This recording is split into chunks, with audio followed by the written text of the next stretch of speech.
Hello friends. PU comics world में आप सभी का स्वागत है। राज कॉमिक्स के अंतर्गत सुपर कमांडो ध्रुव का अगला भाग हत्यारी राशियां।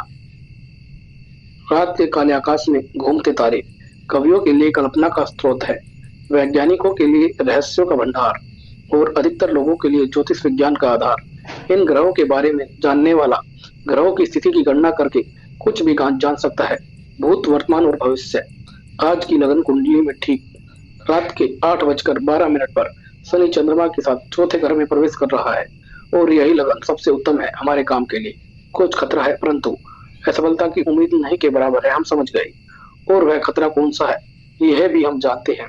कुछ और गैंग भी इस मौके की तलाश में थी।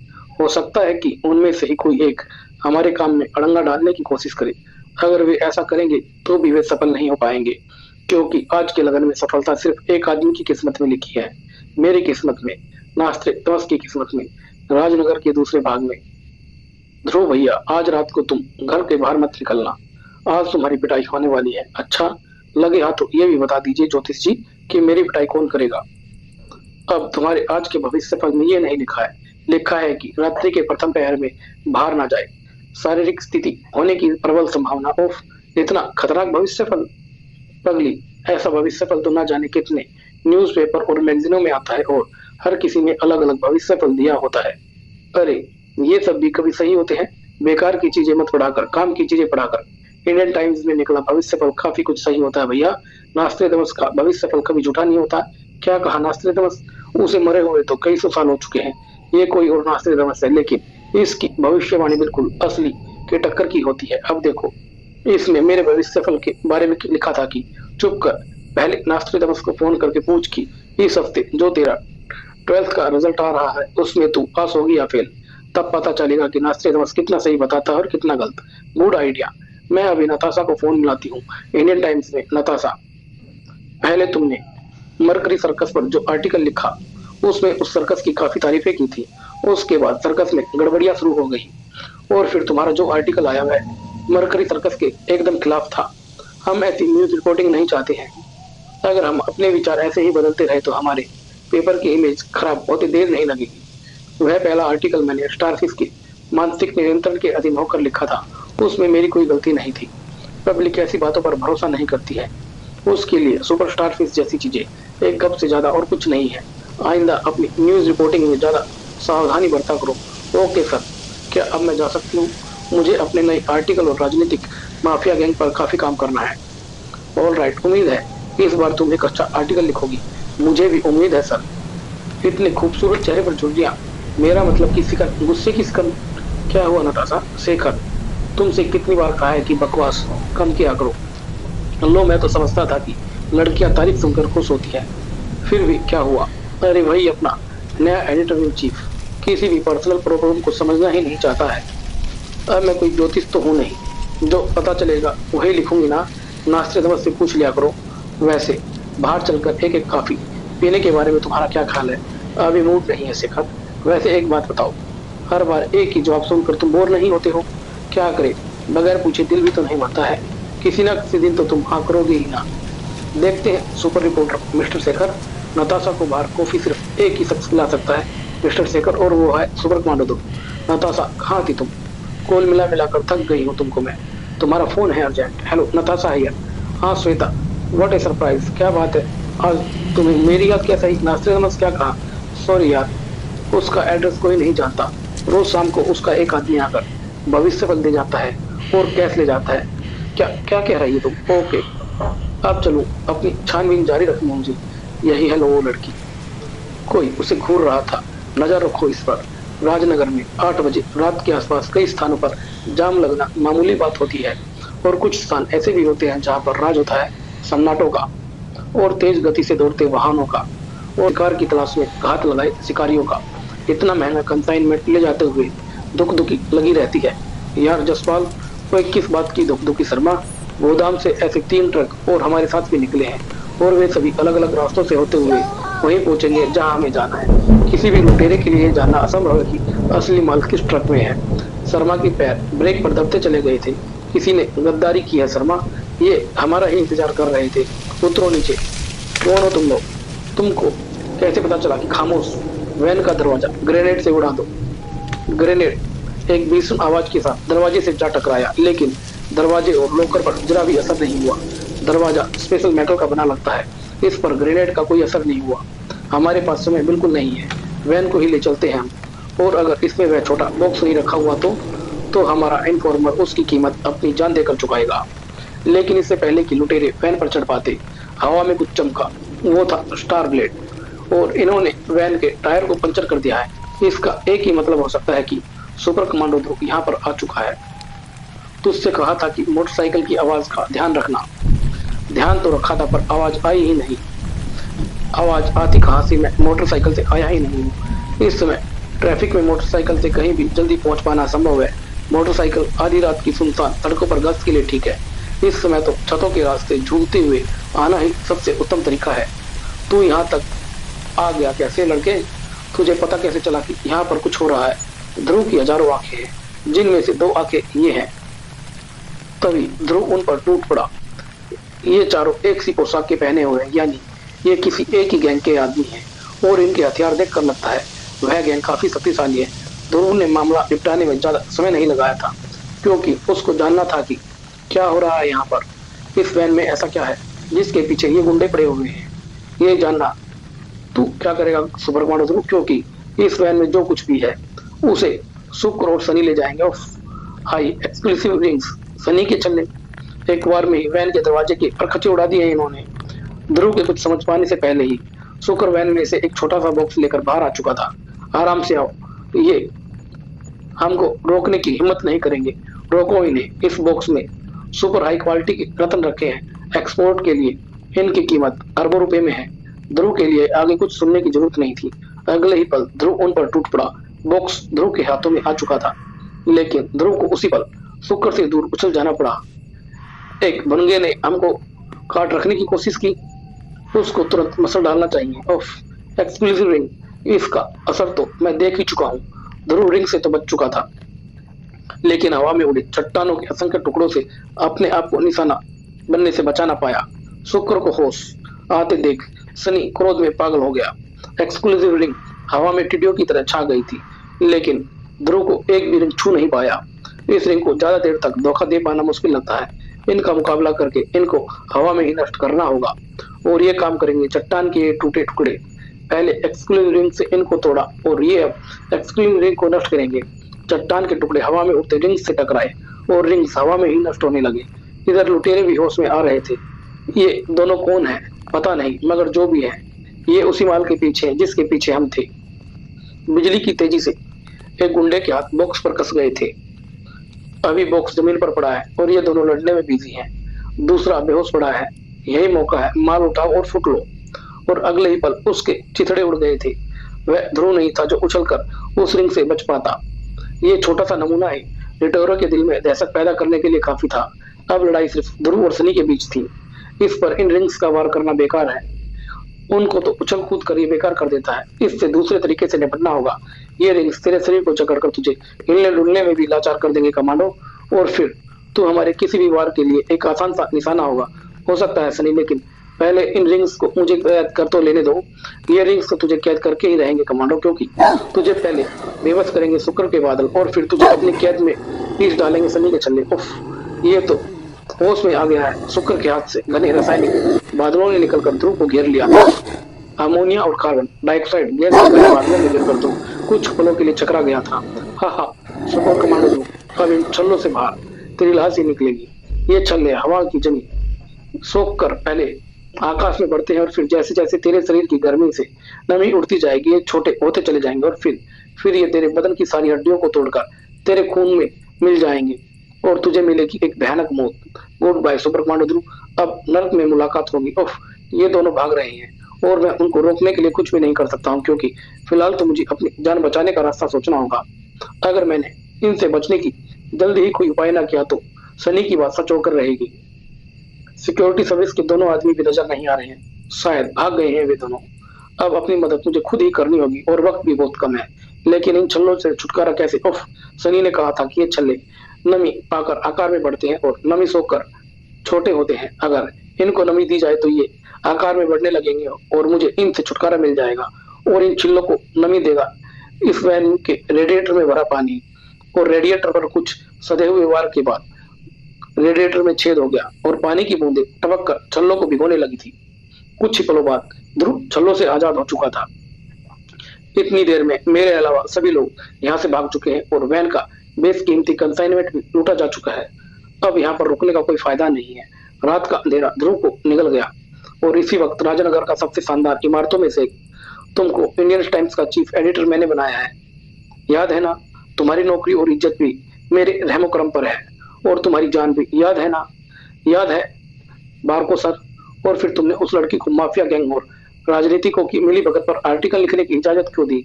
इंडिया का सबसे बढ़िया माफिया चीफ बारको और राजनीतिकों को उसकी गद्दी पर बैठता है ब्रोको। अगर वह लड़की नताशा मुझ तक पहुंच गई तो इस गलती का जिम्मेवार बारको तुझे मानेगा बंदे, और इस गलती की कीमत तू अपनी जान देकर चुकाएगा। याद है ना? याद है बारको सर? पर ऐसा मैंने काफी सोच समझ कर किया है। उस लड़की पर नजर रखने का यही एक रास्ता था। मैं मना करता तो वह नौकरी छोड़कर यह आर्टिकल लिखने निकल पड़ती। ऐसे कम से कम हमें ये तो पता रहेगा कि वह आखिर क्या पता कर रही है। उस पर नजर रखो, वरना मुझे खामखा अपने हाथ उस लड़की के खून से रंगने होंगे। उफ, ये सिग्नल बोल रहा है। तुम जा सकते हो, लेकिन डेली रिपोर्ट देते रहना। याद है ना? हाँ, याद रहेगा सर। इस मूर्ख को क्या पता नहीं है कि मेरे दो आदमी नताशा के पीछे पहले से ही लगे हुए हैं और जो एक गलत हरकत उसके सिर को खींच उसके धड़ से अलग कर देगी। हमारे आदमी वापस आ गए हैं सर, आ गए हैं। चलो मैं आता हूँ। लाओ, वैनी कहाँ है? वे अनमोल रतन। ओह, रसूल खान नजर नहीं आ रहा है। वह कहाँ पर है? भय से थरथर कांपते वैनी सब कुछ हाई स्पीड टेप की तरह उगलता चला गया। उफ, वे रतन मुझे इसलिए चाहिए थे ताकि मैं उनको बेचकर पैसा कमा सकूं और उस पैसे से राजनीतिकों को खरीद कर अपनी जेबों में रख सकूं। दुनिया की नजरों में मैं एक बिजनेसमैन हूँ, बहुत बड़ा बिजनेसमैन, लेकिन मेरे पैसे कमाने का जरिया तो अपराध ही है और उस जरिए को तुमने नुकसान पहुंचाया है। ऐसा करके तुमने मुझे गुस्सा दिलाया है और बारकों को जब गुस्सा आता है तो वह बन जाता है पागल कुत्ता। ले जाकर फेंक दो इसकी ऊंची हुई लाश को समुद्र में और यह पता लगाओ कि वे दोनों आदमी कौन थे और किसके थे। मेरे। अब ये सारे रत्न मेरे हैं। इनको बेचकर तो करोड़ों या शायद अरबों रुपए कमाए जा सकते हैं। ये रत्न पैसा जरूर कमाएंगे, लेकिन बेच कर नहीं। ये सारे रत्न हीरा पन्ना, पुरखा, नीलम, मूंगा बहुत हाई क्वालिटी के हैं। एक भी नुक्स नहीं है इनमें, इसलिए इनको एक खास अंतर्राष्ट्रीय नीलामी के लिए भेजा जा रहा है। एक बार इनके बारे में पता चल जाने के बाद मेरी ज्योतिष विद्या के लिए यह जानना मुश्किल नहीं था कि ये रतन किस समय और किस रास्ते से एयरपोर्ट जाएंगे। कमाल की ज्योतिष विद्या जानते हैं आप महान आश्चर्यजनक? हाँ जानता हूँ, अपने महान ज्योतिष पिता से सीखी है मैंने यह विद्या। वे सिर्फ एक बात नहीं जानते थे कि ज्योतिष विद्या और विज्ञान का आपस में गहरा संबंध है, लेकिन मैं इस बात को साबित करके रहूंगा और इसका सबसे पहला नमूना मैं उन लोगों को दिखाऊंगा जिन्होंने मुझे पागल कहकर अपने बीच से दुष्कार कर निकाल दिया था। अगले दिन मरकरी सर्कस के यहाँ से जाने से मैं तो बेकार हो गया हूँ। तो अब तो एक ही रास्ता बचता है कि मैं सड़क पर मजमा लगाकर नट का तमाशा दिखाऊं। गुड आइडिया रिचा, नगाड़ा मैं बजा दूंगी। कमाई का 10% दे देना मुझे। तुम चाहो तो कमांडो फोर्स ज्वाइन कर सकती हो Richa. Commando force? No thanks गुरु, मुझे लड़ाई भिड़ाई से डर लगता है। तो फिर मुझे यह बताओ कि तुम्हारी रुचि जिम्नास्टिक के अलावा और किस किस चीज में है? कंप्यूटर में? वाह, तब तो तुम कमांडो हेडक्वार्टर के नए सुपर कंप्यूटर को संभाल सकती हो। संभाल तो सकती हूँ, मैं एक एक्सपर्ट कंप्यूटर प्रोग्रामर हूँ, लेकिन काम करने के लिए मुझे पूरे एकांत की जरूरत होती है। मैं कमांडो हेडक्वार्टर में बैठकर काम नहीं कर सकती हूँ। नो प्रॉब्लम, मैं तुम्हारे अपार्टमेंट में एक कंप्यूटर टर्मिनल लगाकर उसे अपने सुपर कंप्यूटर से कनेक्ट करवा देता हूँ। उसके बाद तुम घर बैठे मेरे सुपर कंप्यूटर को हैंडल कर सकती हो। काम भी हो जाएगा और तुमको एकांत भी मिल जाएगा। Good idea. तुम्हारा प्रस्ताव मुझे मंजूर है, बाकी बातें बाद में करेंगे रिचा। अभी मुझे कुछ जरूरी काम निपटाने हैं। तुम कंप्यूटर टर्मिनल लगवाओ, मैं बाद में तुमसे मिलता हूँ। तुमने अपनी दुकान ब्लैक कैट को भी अपना भक्त बना लिया है ध्रुव। अब जब तक तुमसे दोबारा नहीं मिलती तब तक मेरा समय कैसे कटेगा यह तो मुझे भी नहीं मालूम है। लगता है एक और कन्या भैया पर धराशायी हो गई है। नताशा धीरे धीरे अपनी मंजिल तक पहुंच रही थी। ये है शरद कुमार का बंगला। मेरी इंफॉर्मेशन के अनुसार अगले महीने राजनगर में होने वाले संसद के उपचुनावों का यह भी एक उम्मीदवार है। यह पैसा पानी की तरह बहा रहा है और इसके माफिया सरगनाओं से काफी अच्छे ताल्लुकात हैं और इस वक्त भी इलाके इसी बंगले में पुराने वाला यह आदमी किसी भी कोण से शरीफ तो नहीं लग रहा है। मेरा यहाँ पर एक घंटे का इंतजार आखिर रंग ला ही रहा है। जाहिर है कि जो कुछ भी बात करने आया है मेरे काम की होगी। ऐसे तो अंदर घुसकर इनकी बातें सुन पाना बहुत मुश्किल है, पर मैं उसका इंतजाम करके ही आई हूँ। जा डियर, मुझे इनकी प्यारी प्यारी बातें सुना। शरद बाबू, ये है उन ईमानदार पुलिस वालों की लिस्ट जिनका ट्रांसफर करवाना है। मिस्टर बाबू से तो आपने काफी अच्छे कनेक्शन बना लिए हैं। वैसे भी ये बात तो वो भी समझते ही हैं कि इस चुनाव क्षेत्र में आपको ही जीतना है। भाई का सहयोग रहा तो हमको जीतने से कौन रोक सकता है। तुम भी भाई को बोल देना कि उनका काम हो जाएगा। उनके इलाके से ये पुलिस वाले दोबारा नजर नहीं आएंगे। ठीक है, हमारी एक और इल्तिजा पहुंचा देना। 4-5 आदमी भेज दे हमारे खिलाफ खड़े एक विपक्षी उम्मीदवार के होश ठिकाने लगाने हैं। काम हुआ समझो। शरद बाबू, अब हम चलते हैं। नमस्कार शरद बाबू। कबूतरी के गर्दन में बंधा वो माइक्रो ट्रांसमीटर एक एक शब्द को नताशा के टेप रिकॉर्डर तक पहुंचा रहा था। मेरा ख्याल सही निकला। शरद कुमार का किसी से संपर्क है और ये वीआई कोई गुंडा पालने वाला माफिया चीफ लगता है। यह हमारा शरद भाई के खिलाफ पहला सबूत है। अब देखा जाए कि ये रहस्य में वी भाई कौन है। ये गंजा जहां भी जाएगा वी भाई का ठिकाना वही होगा। ओह चलो। लेकिन नताशा ज्यादा देर तक पीछा नहीं कर पाई, क्योंकि एक वैन ने आकर उसे टक्कर जो मार दी थी। दूसरी गाड़ी में सवार नताशा के उतरने से पहले ही अपनी गाड़ी से नीचे उतर चुके थे। क्या बदतमीजी है, गाड़ी चलानी नहीं आती तुम्हें? वो कैसे हमको दे दे लड़की। और इसी दौरान राजनगर के सेंट्रल गवर्नमेंट हॉस्पिटल के स्वगृह में इसके बारे में कुछ पता चला इंस्पेक्टर साहब। हमने अभी अपनी सारी फाइलें छान मारी ध्रुव। यह राजनगर का गुंडा नहीं है, इसको कहीं बाहर से बुलाया गया है। उस ज्वेल कंसाइनमेंट के पीछे लुटेरों के 2 गुट पड़े हुए थे और उन दोनों गुटों के बारे में हमको कुछ नहीं पता है। वो तुम्हारे शुक्र और शनि, उनका अगर कोई बॉस होगा तो जरूर कोई पागल होगा। होगा है ना? कोई बॉस पागल वैज्ञानिक होता है, कोई ढीला पेच प्रोफेसर। वैसे ही शायद आप ठीक कह रहे हैं। आइडिया सोचने लायक है इंस्पेक्टर खन्ना। मुझ पर बैंक कसते कसते शायद गलती से सही बोल गए। शुक्र और शनि के अपराध करने के तरीके से साफ पता लगता है कि उनका अपराध करना ग्रहों की वास्तविक शक्तियों पर आधारित है। वे कहीं ना कहीं खगोल शास्त्र यानी एस्ट्रोफिजिक्स से जुड़े हुए हैं। शायद राजनगर के डायरेक्टर मेरी कुछ मदद कर सकते हैं, उनसे मिलना ही होगा मुझे। नताशा पर खटरा मंडरा रहा था। कैसेट हमको दे दे लड़की। कैसेट चाहिए तो किसी ऑडियो वीडियो लाइब्रेरी में जाकर मांगो। मैं ये बिजनेस नहीं करती हूँ। मैं सोच रहा था कि तुमसे कैसेट लेने के बाद तुम्हें खत्म कर दिया जाए या तुझे खत्म करने के बाद कैसेट ले ली जाए। तूने पंजा राजा की मुश्किलें आसान कर दी है। वार अप्रत्याशित था। नताशा पर वह वार बचा न सकी। कुछ पलों के लिए उसका सिर घूम गया था और उसकी गर्दन एक सिकंजे में कस गई थी। ऐसे में ताकत थी उन पंजों में। नताशा का सिर धड़ से उखड़कर अलग होने को बेताब हो रहा था, लेकिन नताशा एक आम लड़की नहीं थी। दाव पेच उसे भी आते थे। उफ, इधर मैं इस पंजा राजा से निपट रही हूँ और उधर वो सीधा मेरी कार से कैसेट निकाल चुका है। कैसेट उसके हाथ से छूटकर नीचे गिरी और नताशा कैसेट की तरफ लपकी, लेकिन कैसेट तक पहुंच पाना उससे पहले ही कैसेट को निग्रो अपनी पिस्तौल से तहस नहस कर चुका था और नताशा और उनके बीच कुछ जोरदार मुठभेड़ हुई। और कुछ ही पलों बाद नताशा पिस्तौल नताशा, अब तुम दोनों मुझे बताओ क्यों लगे थे मेरे पीछे? कैसेट से तुम दोनों का क्या वास्ता है? अगले ही पर नताशा के सिर पर मानो पहाड़ टूट पड़ा हो। चलो मूर्खो, यह एक मामूली रिपोर्टर लड़की से पिट गए। मुझे मालूम था कि मेरा पीछा हो रहा है और यह भी मालूम था कि तुम दोनों इस लड़की के पीछे लगे हो, इसलिए मैं यहाँ पर वापस आ गया। अच्छा ही हुआ, वरना इस वक्त तुम दोनों पुलिस की गिरफ्त में होते। खत्म कर दो इस लड़की को। नहीं, इसको चेतावनी मिल चुकी है, इसको समझने का एक मौका मिलना चाहिए। अभी यहाँ से चुपचाप फुट लो। वैसे वी भाई तुम दोनों की रिपोर्ट पाकर खुश नहीं होंगे।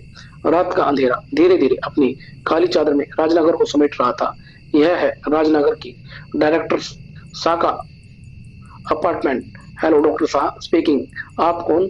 ओ ध्रुव, हा, मुझसे मिलना चाहते हो? ठीक है, अभी मैं घर पर ही हूँ, बाकी फैमिली घूमने गई है, यहीं पर बात कर लेंगे। ओके प्रोफेसर साहब, मैं 10 मिनट में पहुंचता हूँ आपके पास। आखिर ये ध्रुव को मुझसे मिलने की क्या जरूरत पड़ी है? ये महक किस चीज की आ रही है? ये तेरी मौत की महक है साहब। कौन हो तुम? तुम यहाँ क्या करने आए हो? यहाँ पर तुमको यह विस्तार पूर्वक समझाने आया हूँ कि तुम जो कुछ कहते थे वह गलत था और जो कुछ मैं कहता था वह सही था। और अब मैं तुझे दिखाता हूँ ग्रहों की ताकत। ये सूर्य की शक्ति थी साहब, जिसकी किरणों को इस अंगूठी में लगाकर रतन सोखता है और फिर मेरी कलाई में लगा एम्पलीफायर इन किरणों की शक्ति को 10 लाख गुना बढ़ाकर घातक शक्ति वाला बना देता है। पागल हो गए हो क्या? आग लगाओगे इस बिल्डिंग में? घबराओ मत, यह दूसरा रतन शुक्र ग्रह की किरणों को सोखता है शुक्र के बादल पानी और इस आग को बुझा देंगे। और ये सब तुम मुझे क्यों दिखा रहे हो? क्योंकि तुमने ही मुझे नाम पर धब्बा लगाया है। मैं शांतिपूर्वक प्रयोगशाला में अपने प्रयोग कर रहा था, तुमने मुझे प्रयोगशाला से निकाल दिया, यह कहकर कि यह पागलपन वाले प्रयोग इस प्रयोगशाला में नहीं होंगे। याद है ना जब मैंने कहा था कि ज्योतिष शास्त्र भी खगोल शास्त्र का ही एक अंग है और खास रतन खास ग्रहों की किरणें सोखते हैं। अब तू कितनी जोर से हंसा था। पागल कहा था तुमने मुझे और फिर मुझको यह कहकर नौकरी से निकाल दिया था कि ये लाइब्रेरी पागल खानों के लिए नहीं है।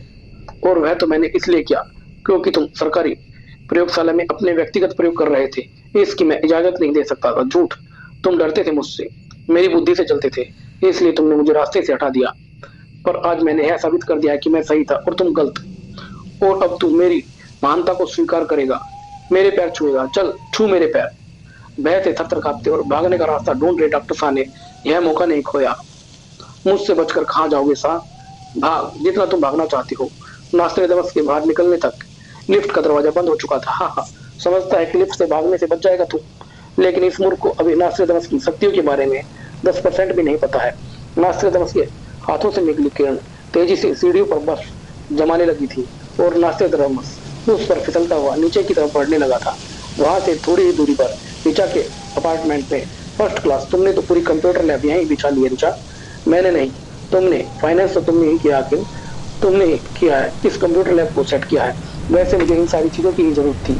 अब मैं इस कंप्यूटर सिस्टम के जरिए कुछ भी कर सकती हूँ, कुछ भी। Very good. फिलहाल तो मैं एक जरूरी काम से जा रहा हूँ, रास्ते में सोचा कि तुमसे मिलता चलो। मैं अब चलता हूँ, फिर मिलते हैं। डॉक्टर साहब अब एक भी कदम आगे बढ़ाने की हालत में नहीं थे। क्या हुआ तुमको? रोको उसे। वह मुझे मार डालेगा। कौन मार डालेगा तुम्हें? ये कौन है? बर्फ पर फिसलता हुआ आ रहा है। हट जाओ मेरे रास्ते से मूर्खों, वरना सांप के साथ साथ तुम लोगों को भी पीस डालूंगा मैं। रुक जाओ वरना। यह रुक नहीं रहा है सर। देन फायर, घायल कर दो इसे। राइफल की नाल गोलियां उगलने लगी, लेकिन एक भी गोली नास्त्रेदमस तक नहीं पहुंच सकी। मुझ पर गोलियां क्यों बर्बाद कर रहे हो? मेरी जुपिटर ग्रह की शक्तियां तुम्हारी गोलियों को खींचकर बर्बाद कर देगी। ये है जुपिटर ग्रह की तीव्र गुरुत्वाकर्षण शक्ति। और अब मैं तुमको बुध ग्रह की शक्ति दिखाता हूँ। बुध ग्रह की एक सतह का तापमान शून्य से 293 डिग्री नीचे है, लेकिन दूसरी सतह का तापमान जो हमेशा सूर्य की तरह रहती है 400 डिग्री है। और इतने तापमान पर धातुएं तक पानी की तरह पिघलने लगती है। ओ तुम्हारी जीभ, भागो, जीभ फटने वाली है। देखते ही देखते जीभ के चिथड़े उड़ गए थे। दूर रहो मुझसे। हाँ, अब तुझे मुझसे कौन बचाएगा? मैं बचाऊंगा। ध्रुव जो आ पहुंचा था वहां पर। Dhruv, oh thanks God. Super commando Dhruv, मेरे आदमियों शुक्र और शनि ने मुझे तुम्हारे बारे में सावधान किया था। अच्छा हुआ कि तू अपने आप मेरे हाथों मरने के लिए यहाँ पर आ गया है। अब नास्त्रेदमस तेरी मौत का तरीका खुद तय करेगा। नास्त्रेदमस, तुम नास्त्रेदमस हो और ये शुक्र और शनि तुम्हारे आदमी थे, यानी वे सारे कीमती रतन तुमने लूटे हैं। और वो तुम्हारा दूसरा जुर्म। अपने आप को चुपचाप मेरे हवाले कर दो। उफ, आश्चर्यजनक, इसकी उंगलियों से निकली किरणों ने जमीन में आग लगा दी है। आखिर यह मुझ पर किस चीज से हमला कर रहा है? मैं तुझे मौत के हवाले करने जा रहा हूँ बच्चे, और तू मुझे अपने हवाले करने की बात कर रहा है। इसके हाथ की अंगूठियों के रत्न अलग अलग ग्रहों की किरणें सोखते हैं और ये उन ग्रहों की शक्ति से ही आक्रमण करता है। तो ये किरणें काफी खतरनाक है। तुम अगर इसकी अंगूठियों को किसी तरह से बेकार कर दो तो। बहुत बोलता है तू सा, गर्मी बहुत है तू। ले, मैं तुझे ठंडा कर देता हूँ। हे भगवान, किसने डॉक्टर साहब को बर्फ की सिल्ली में कैद कर दिया है? घबरा गया बच्चे? घबरा मत, मैंने तेरे लिए मौत का दूसरा तरीका चुना है। ये मंगल और बृहस्पति ग्रह के बीच में तैरती चट्टानी टुकड़ों की पट्टी। ये बेल्ट की शक्ति तेरी मौत का कारण बनेगी लड़के। ओह, ये भारी भरकम चट्टानी टुकड़े गोली की रफ्तार से मेरी तरफ आ रहे हैं और ये इतनी ज्यादा तादाद में है कि इनसे कुछ देर तक भी बच पाना मुश्किल लग रहा है मुझे। दूसरी तरफ क्या मतलब है आपका? मेरी रिपोर्ट क्यों नहीं लिखेंगे आप? आप रिपोर्ट लिखते हैं नताशा जी, मनगढ़ंत आरोप और गप्पे नहीं लिखते हैं। मैं मनगढ़ंत आरोप नहीं लगा रही हूँ। मुझ पर जानलेवा हमला किया गया। मैं 3 गुंडों के हुलिये भी बता सकती हूँ। ऐसे तो मैं आपको 575 गुंडों के हुलिये बता सकता हूँ। आप इस इलाके में हमले की बात कर रही है, उसी इलाके में हमारी पेट्रोल जीप बराबर गश्त लगा रही है और उसमें कुछ नहीं देखा है। आप मेरी रिपोर्ट नहीं लिखेंगे इंस्पेक्टर, तो मैं इस खबर को अपने पेपर में छापूंगी। आप इसको पूरी दुनिया के पेपर में छाप दो, फिर भी झूठ झूठ ही रहेगा। ऑल राइट, मैं तुम्हारे सीनियर से तुम्हारी रिपोर्ट करूंगी। जाओ जाओ मैडम, धमकी किसी और को देना। नताशा धमकी नहीं देती है मिस्टर इंस्पेक्टर, मुझे सिर्फ ध्रुव से मिलने की देर है। उसके बाद आईजी साहब से कहकर तुम्हारी वर्दी उतरवा दूंगी मैं। मालूम नहीं नताशा से मिलने तक ध्रुव की किस्मत में जिंदा बच पाना था भी नहीं। अभी तक तो मैं किसी तरह से जान बचाए हुए हूँ, लेकिन इन तूफानी रफ्तार की चट्टानों का एक भी सीधा वार मेरे सारे बदन की हड्डियां तोड़ देगा। नाश्ते दम तक पहुंचकर उसकी अंगूठियों को जल्द से जल्द बेकार करना होगा, पर कैसे? वह तरीका तो सामने ही खड़ा हुआ है। ये बर्फ की सिल्ली भी ग्रह की शक्ति से बनी और ये चट्टाने भी, ये दोनों एक दूसरे को असर को काट सकती है। नास्त्रेदमस के समन पाने से पहले ही ध्रुव बर्फ की सिल्ली उसके शरीर से जा टकराई और नास्त्रेदमस का क्रोध से पागल हो गया। तूने नास्त्रेदमस पर हमला करने की जरूरत की, मैं तेरा नामो निशान मिटा कर रख दूंगा। तुझे बृहस्पति ग्रह की शक्तियों से मारूंगा। पहले संभल इन महाविशाल बृहस्पति ग्रह से पर घूमने वाले लाल तूफान को। ध्रुव का बदन उड़ता हुआ ज्वेलरी शॉप की 100 विंडो से जा टकराया। टक्कर इतनी जोरदार थी कि बुलेट प्रूफ शीशा भी चटक कर रह गया था। ध्रुव का दिमाग भी सुन रह गया था। तू उछलता बहुत है, सबसे पहले इसी का इंतजाम करता हूँ। बृहस्पति ग्रह की गुरुत्वाकर्षण शक्ति से यह क्या हो गया है, मेरे पैर तक हिल नहीं रहे हैं। सोच, वह गर्मी तेरे हाड़ मांस के शरीर का क्या हाल करेगी। ध्रुव की विपरीत आंखें अपनी तरफ बढ़ती हत्यारी तरंगों को देखने के अलावा और कुछ नहीं कर सकती थी। नहीं हिल पा रहे हैं ना? तूने बुध ग्रह की गर्मी से जीप को पिघलते तो देखा ही होगा, लेकिन उसके हाथ अपने बचाव के लिए आसपास की जगह टटोलने लगे थे और उसके हाथ में कुछ आ भी गया था।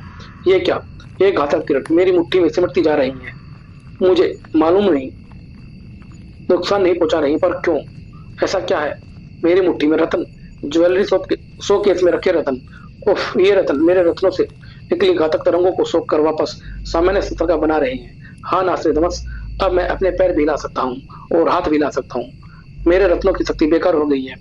अब यहाँ से भागने में ही भलाई है। इस छोकरे से तो मैं बाद में निपट लूंगा और मेरी शक्तियां असर नहीं कर रही हैं इस पर, लेकिन सड़क पर जरूर करेंगी। सड़क पर जमा तारकोल भभक उठा था। ध्रुव और नास्त्रेदमस के बीच आग की एक दीवार खड़ी हो गई थी और नास्त्रेदमस भाग निकला। अभी मैं उसका पीछा नहीं कर सकता हूँ, क्योंकि इस वक्त डॉक्टर साहब और उन दोनों पुलिस वालों की जान बचानी ज्यादा जरूरी है। और फिर रिचा के अपार्टमेंट में तुमको इस वक्त डिस्टर्ब करने के लिए माफी चाहता हूँ रिचा, लेकिन डॉक्टर साहब से मुझे कुछ जरूरी बातें पूछनी है और घटनास्थल से सबके पास तुम्हारा ही अपार्टमेंट पड़ता है। माफी, मुझे शर्मिंदा मत करो ध्रुव, यह तो मेरी खुशकिस्मती है कि मैं तुम्हारे कुछ काम आ सकती हूँ। चलो देखो, डॉक्टर साहब बातचीत करने की स्थिति में आ गए। डॉक्टर साहब से सारी बातें जानने के बाद तो यह नास्त्रेदमस पहले प्रयोगशाला में एक वैज्ञानिक था। ध्रुव प्रयोगशाला से निकल जाने के बाद इसने कंपाला हिल्स में अपनी एक प्रयोगशाला बनाई। वहां पर इसने अपना कंप्यूटर सिस्टम भी लगाया है और चोरी छिपे हमारी प्रयोगशाला के कंप्यूटर सिस्टम से संपर्क बनाकर हमारी कई गुप्त सूचनाओं को भी चुराया है। वह यानी नास्त्रेदमस के कंप्यूटर सिस्टम का बाहर के सिस्टमों से भी संपर्क है। वेरी गुड, तब तो मैं भी अपने कंप्यूटर के जरिए नास्त्रेदमस के कंप्यूटर सिस्टम को यहीं से बैठे बैठे बेकार कर सकती हूँ। तो करो रिचा, करो। नास्त्रेदमस का खतरा अभी भी राजनगर पर मंडरा रहा है। यह इतना आसान नहीं है ध्रुव। नास्त्रेदमस के कंप्यूटर सिस्टम तक पहुंचने के लिए मुझे काफी मेहनत करनी होगी। कितना समय लगेगा? 2 मिनट से लेकर 2 साल तक लग सकते हैं। उफ, तब तुम अपने तरीके से नास्त्रेदमस को रोकने की कोशिश करो और मैं अपनी तरह से उसको रोकता हूँ। इसी दौरान पुलिस स्टेशन में captain inspector Shamsher Singh here, हाँ वह लड़की आई थी रिपोर्ट लिखवाने, पर आपने मुझे पहले ही सतर्क कर दिया था, इसलिए मैंने रिपोर्ट लिखी ही नहीं। हमने सिर्फ तुम्हारी ही नहीं सभी थानों में खबर भेज दी थी कि वैसे तुमने अच्छा काम किया। Very good. वह मेरा नाम पेपर में छापने की धमकी देकर गई है। घबराओ मत, आराम से थाने में लेट कर सो। कल 10,000 का एक पैकेट तुम्हारे पास पहुंच जाएगा। रिपोर्ट पेपर में छपेगी। हाँ हाँ, कोशिश करके देख लड़की। बार को सर के हाथ वहां पहुंचे हुए जहां तक हवा भी नहीं पहुंचती है। वैसे ये लड़की हमारी चेतावनी से कुछ सीखी नहीं है। लगता है समय से पहले ही इसकी आत्मा को परमात्मा में विलीन करना ही पड़ेगा। कंपाला हिल, क्या ध्रुव ने आपको भी भागने पर मजबूर कर दिया? किस्मत तेज थी उसकी सनी कि हमारी लड़ाई एक ज्वेलरी शॉप के पास हो रही थी, वरना आज उसकी लाश तक ना मिलती किसी को। अगर ध्रुव ने आपकी शक्तियों का काट ढूंढ लिया तब तो मामला खतरनाक हो गया है। अगर वह यहाँ तक भी आ गया तो यहाँ तक तो वह आएगा ही सनी। उसको यहाँ कब्जा जरूर बता देगा। वह यहाँ जरूर आएगा, लेकिन नास्त्रेदमस के पास एक नहीं कई शक्तियां हैं और उनमें से ही एक है ये कंप्यूटराइज क्रिप्ट ब्रह्मांड किरणों को इकट्ठा करके उस वक्त आकाश में जो राशियां उदित हो चुकी होंगी उस राशि को इस प्रयोगशाला में लाकर साकार और सजीव रूप में रख देंगी। ये ऐसी 12 राशियां होती है और किसी ना किसी राशि में तो उस ध्रुव की मौत का योग लिखा ही होगा, शायद कर्क में या फिर मेष में या फिर कुंभ में। अपनी किस्मत को ध्यान से पढ़ लेना नास्त्रेदमस। क्योंकि तेरी मृत्यु राशि का नाम है सुपर कमांडो ध्रुव। उफ, मैं तेरा ही इंतजार कर रहा था लड़के, तुझे यहाँ पर आना ही था, क्योंकि यहीं पर लिखी है तेरी मृत्यु की घड़ी, और वह घड़ी है तुम्हारी मौत। धनु राशि अपने कंप्यूटर में उलझी हुई थी ऋचा। उफ, 27 पासवर्ड और कोड डालकर ट्राई कर चुकी हूँ, लेकिन सारे के सारे नेगेटिव, सबसे सब बेकार। जल्दी करो ऋचा, जल्दी करो। नास्ट्रेडामस के कंप्यूटर सिस्टम के अंदर पहुंचो। मैं जानता हूँ वह एक अनुभवी ही कर सकता है। नास्ट्रेडामस इस दुनिया का सबसे खतरनाक जीनियस है। ध्रुव की जान खतरे में है। ध्रुव सचमुच खतरे में था। ध्रुव, यह धनु तो ऊंच पर तूफानी गति से बाणों की बौछार कर रहा है। मेरी फुर्ती भी ज्यादा देर तक काम नहीं आएगी। तुम एकदम ठीक समझ रहे हो ध्रुव, क्योंकि इसके सौर ऊर्जा युक्त बाणों का सिर्फ एक बार तुम्हारा राम नाम सत्य कर देने के लिए काफी है। मैं कभी अपने साथ कोई हथियार नहीं रखता, जानते हो क्यों? क्योंकि मैं दुश्मन पर हमेशा दुश्मन के हथियार से ही वार करता हूँ। अरे, इस पर कोई असर नहीं हुआ इनका। यह ब्रह्मांड किरणों से बना राशि प्राणी है ध्रुव, यह चलता ही सौर ऊर्जा से है। तुम खुद ही सोचो, इस पर सौर ऊर्जा युक्त बाण भला क्या असर करेंगे? अगर ऐसा है तो फिर मुकाबला बराबरी का होना चाहिए। अगर मेरे हाथ में हथियार नहीं है तो फिर इसके हाथ में भी हथियार नहीं होने चाहिए। उफ, यानी तुम मेरे राशि प्राणी से शारीरिक बल वाला मुकाबला चाहते हो? वेरी गुड, क्योंकि ब्रह्मांड किरणों के इस शरीर को तो न्यूक्लियर बम भी भेद नहीं सकते हैं। फिर तुम कोशिश करके देख लो ध्रुव। ध्रुव ने कोशिश की और उसके दिमाग का जर्रा जर्रा हिल कर रह गया था। संभल पाने से पहले ही एक बार और हुआ और ध्रुव का दिमाग धीरे धीरे अंधकार में डूबने लगा। इससे ऐसे जीत पाना संभव है। इसको बेकार करने का एक ही तरीका है, इसको संचालित करने वाले कंप्यूटर को बेकार कर दिया जाए, और यह काम कर सकती है सिर्फ ऋचा। ऋचा, जल्दी करो, जल्दी। आप मुझे डिस्टर्ब मत करें। ओह डैम इट, नास्ट्रेडामस के कंप्यूटर सिस्टम में एंटर करने की मेरी सारी कोशिशें नाकाम साबित हो रही हैं, और जब तक मैं कामयाब होंगी तब तक ध्रुव ना जाने क्या हाल हो चुका होगा ध्रुव का। ध्रुव की तरफ धनु राशि के कोर उसको कुचल देने के लिए बढ़ रहे थे। ध्रुव ने अपने आप को संभाला और उसको पीछे धकेल दिया, परंतु वह क्रोध से पागल हो उठा था। यह तो अपने क्रोध से इस पक्के फर्श में छेद कर रहा है, और फिर इसके खुर मेरे बदन का क्या हाल करेंगे। ओह, और उधर ऋचा चिल्ला पड़ी। क्या हुआ? करंट लग गया क्या? मैंने नास्ट्रेडामस कंप्यूटर सिस्टम में एंटर कर लिया है डॉक्टर साहब। वाह, दो बेकार कर दो उस बड़बोले के कंप्यूटर सिस्टम को। करती हूँ, अब सिर्फ 1 मिनट और लगेगा। लेकिन ध्रुव को एक पल भी इंतजार भारी पड़ रहा था। अब मुझे समझ में आया तरीका, इसको रोकने की नहीं बल्कि मुझे इसके खुरों से लड़ने की जरूरत है, और इसके लिए मुझे सिर्फ इसकी आंखों को बंद करने की जरूरत है, ताकि वह देख ना पाए कि यह कहाँ पर वार कर रहा है। पसलियों में लात लगते ही धनु बौखला उठा और ध्रुव को गिराने की बेतहाशा कोशिश करने लगा। उसकी हर कोशिश नास्ट्रेडामस के ताबूत की एक कील बनती जा रही थी। यह बौखला कर मेरे कंट्रोल से बाहर हो रहा है। ऐसे तो यह मेरी पूरी लैब को तोड़ डालेगा। कोशिश तो मेरी भी यही है नास्ट्रेडामस, तेरी कोशिश बेकार करने का इंतजाम मैं अभी कर देता हूँ। आकाश में एक और राशि जेमिनी यानी मिथुन उदित हो चुकी है। मैं अभी उसको, अरे मेरे कंप्यूटर को क्या हो रहा है? यह काम करना बंद कर रहा है। किसी ने मेरे कंप्यूटर में वायरस डाल दिया है। वाह, यानी ऋचा अपना काम कर चुकी है। धनु राशि का शरीर गर्म हो रहा था, इसको सौर ऊर्जा मिलनी बंद हो चुकी। लगता है कि अब ये गायब होने वाला है। यह क्या हुआ? मेरा कंप्यूटर खराब कैसे हो गया? यह मैं तुमको बताऊंगा, पर यहाँ नहीं, तब जब तुम जेल में मिलने आऊंगा मैं तुमसे। ध्रुव के एक भीषण वार ने नास्ट्रेडामस को बेहोशी की दुनिया में पहुंचा दिया था। ऋचा का मैसेज कंप्यूटर स्क्रीन पर आ रहा था। Inform the police. उसने पुलिस को खबर कर दी है। Very good, well done Richa. Hope you are all right. Hope you are all right यानी उम्मीद है तुम ठीक ठाक हो। यस ऋचा, मैं एकदम ठीक हूँ। आगे और कुछ लिखा आ रहा है, कोई इम्पोर्टेंट मैसेज लगता है। I love you Richa, I love you. और इतना पढ़कर ध्रुव हैरान रह गया था, और यह अंक यही समाप्त होता है। धन्यवाद दोस्तों।